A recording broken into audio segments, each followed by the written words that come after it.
Hi America, it's me, Beth Ellis again, coming to you today from my sister's kitchen in Denver, Colorado.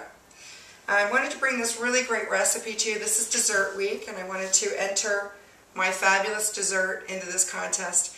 And I'll tell you a little story about this dessert. When Meg and I were little, my mom died when we were pretty young, but when we were little, my mom would always make cream cheese and jelly sandwiches for lunch. And it was our favorite thing because it's dessert for lunch. So when I was thinking about creating this recipe and sharing it with you all, I wanted to take a twist on that. So this is a very fun and kind of whimsical recipe, but I think you'll like it very much. It starts off with 8 slices of white bread, Philadelphia cream cheese, which of course is the star of the show.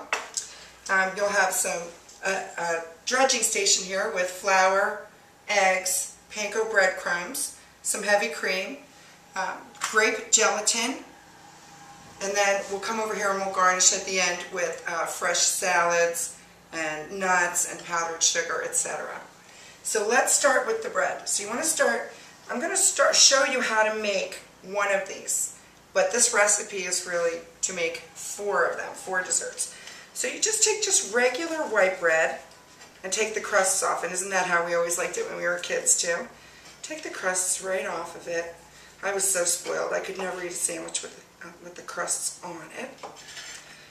And then you want to take a healthy, about a tablespoon of cream cheese. And this is softened Philadelphia cream cheese, again the star of the show, which I'm very grateful to Kraft for creating this product because it's so delicious and it lends itself to so many wonderful recipes. So a good slathering on both sides of the bread.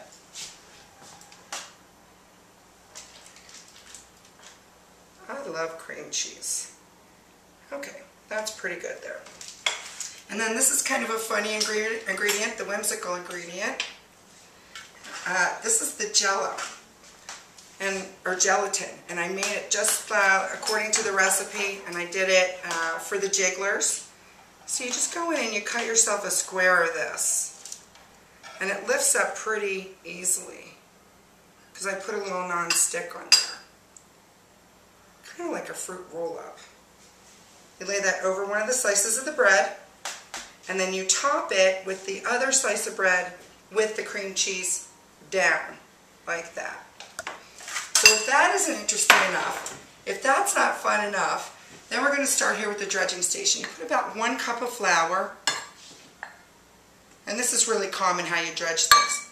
And then I'm going to put 4 eggs, and the eggs, I always season the eggs. I'm going to put about 1/4 cup of sugar in there.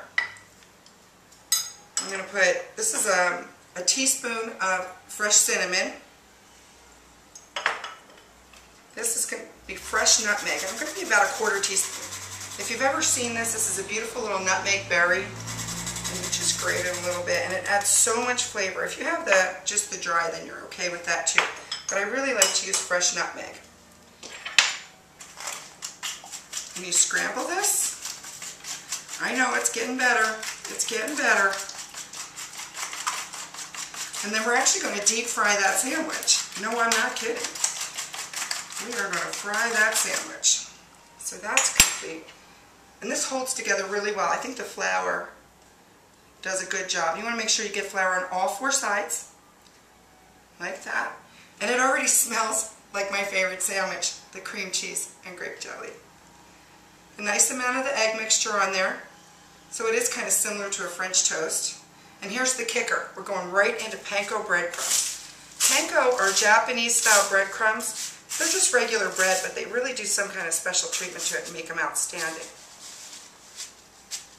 Okay. I'm going to go ahead and make 4 of these, and I'll be back in a minute.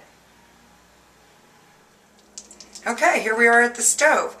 I put 2 tablespoons of unsalted butter in the pan, and now we're going to fry these. And I'm going to do them 2 at a time, just so that they don't crowd the pan. I can turn the heat up a little bit on that. Actually, I might be able to get them all in there if I'm really nifty. I bet I can. Look at me, changing the recipe midstream. Okay, so they're cooking now pretty well, and you're going to let them brown for a couple of minutes. Okay, So these have been browning for about 10 minutes. I did end up adding 1 more tablespoon of butter to this so that it stayed nice. But look at how beautiful this looks. Now I'm going to take these out of the pan and bring them over to show you how to plate these. They're done. Okay, so the beautiful cream cheese turnovers are done. I'm taking them out hot out of the pan. I want to show you a little trick that I have for the garnishing. You like to take a fresh strawberry and just run your knife through like this. Make several cuts. Okay, and that will give you a beautiful fan strawberry. Absolutely awesome. Then you'll take your cream cheese, stuffed sandwich, cut that in half. See, that's beautiful. It looks like a cream cheese and grape sandwich. You're going to garnish with the fresh fruit salad that we talked about before. These are cut grapes. Toasted walnuts. I chopped these. I put them on a cookie sheet. I baked them at 400 degrees for 5 minutes. Toasted them so they had all the nice oils coming out of them. A nice helping of powdered sugar. Nice sprinkling. Makes everything look pretty and fancy. And then a beautiful sprig of fresh mint. It's a nice way to do this if you just grow your mint. It goes right there on the plate. Now that is a beautiful dessert. I'm going to tell you how delicious this is. So you can see it's very firm.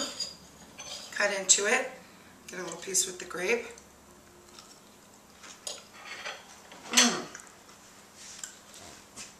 Crunchy, creamy, sweet, absolutely out of this world.